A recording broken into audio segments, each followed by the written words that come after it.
Denmark विच वसन वाले लॉरीए अजीम शहजाद सिंधू होरां ने अपनी बेगम बुशरा अजीम होरां दे नाल भुलेखा टीवी का दौरा किया, जिथे उन्होंने chairman Punjabi media group Mudassar Iqbal Bhatt होरां ने जी आयां नूं आख्या।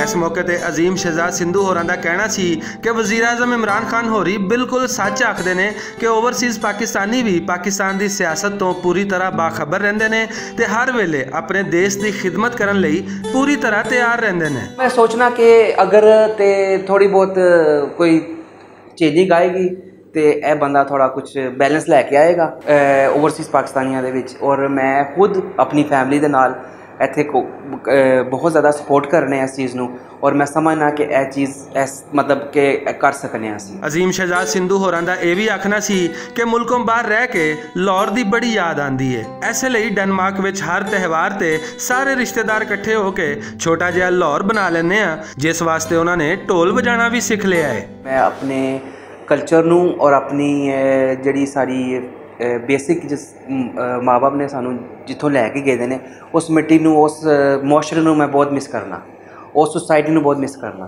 कोई मीना बाज़ार हो जाता है या कोई ईद का कोई वेकेशन होंदा है, ईद वाले दिन या छोटी ईद वड्डी ईद, वो जिसले भी इहो जिहे दिन आते हैं असीं सारे मतलब एक जगह इकट्ठे होंगे आ।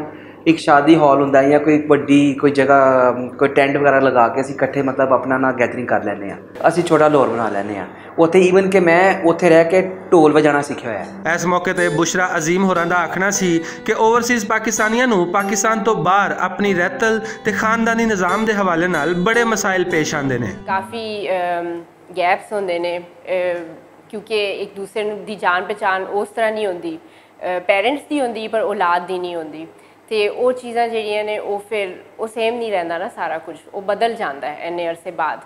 ਇਹ ਚੀਜ਼ਾਂ ਜਿਹੜੀਆਂ ਨੇ ਇਹ ਥੋੜੀਆਂ ਮੁਸ਼ਕਿਲ ਨੇ ਤੇ ਉਹ ਉੱਥੇ ਦੇ ਪੈਰੈਂਟਸ ਅੱਜਕੱਲ ਫੇਸ ਕਰ ਰਹੇ ਨੇ ਇਹ ਪ੍ਰੋਬਲਮਸ। बुशरा अजीम होरां दा ਇਹ ਵੀ ਆਖਣਾ ਸੀ ਕਿ ਬਜ਼ੁਰਗਾਂ ਦੇ ਇਹਤਰਾਮ ਦਾ ਜਿਹੜਾ ਦਰਸ ਸਾਡੀ ਪੰਜਾਬ ਦੀ ਧਰਤੀ ਤੇ ਮਿਲਦਾ ਹੈ ਉਹ ਹੋਰ ਕਿਧਰੇ ਨਹੀਂ ਮਿਲਦਾ। ਕੱਲ ਨੂੰ ਜਦੋਂ ਮੇਰੀ ਔਲਾਦ ਹੋਏਗੀ ਤੇ ਮੈਂ ਚਾਹਾਂਗੀ ਕਿ ਮੇਰੇ ਬੱਚੇ ਜ਼ਰੂਰ ਪਾਕਿਸਤਾਨ ਆਣ, ਉਹਨਾਂ ਨੂੰ ਮੇਰੇ ਬੈਕਗ੍ਰਾਉਂਡ ਦਾ, ਮੇਰੇ ਕਲਚਰ ਦਾ, ਮੇਰੇ ਟ੍ਰੈਡੀਸ਼ਨਸ ਦਾ ਸਾਰਾ ਪਤਾ ਹੋਵੇ।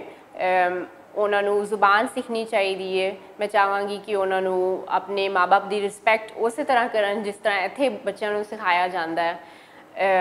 ਅਤੇ ਉੱਥੇ ਦਾ ਕਲਚਰ ਕਾਫੀ ਫਰੀ ਹੈ ਪਰ ਕਾਫੀ ਸਿਕਿਉਰ ਵੀ ਹੈਗਾ ਹੈ। ਪਰ ਇੱਥੇ ਇਹ ਚੀਜ਼ ਮਤਲਬ ਫਰੀडम ਇੱਥੇ ਵੀ ਮੈਂ ਦੇਖਿਆ ਕਾਫੀ ਹੋ ਗਈ ਹੈ ਔਰਤਾਂ ਵਾਸਤੇ, ਲੇਡੀਜ਼ ਵਾਸਤੇ।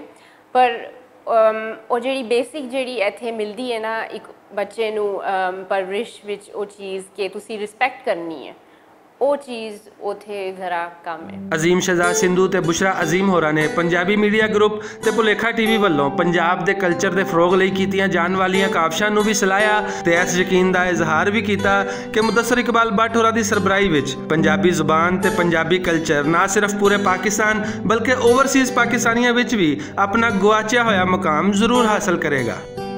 कैमरामैन जिशान भट्ट दे नाल असगर अली, भुलेखा टीवी, लाहौर।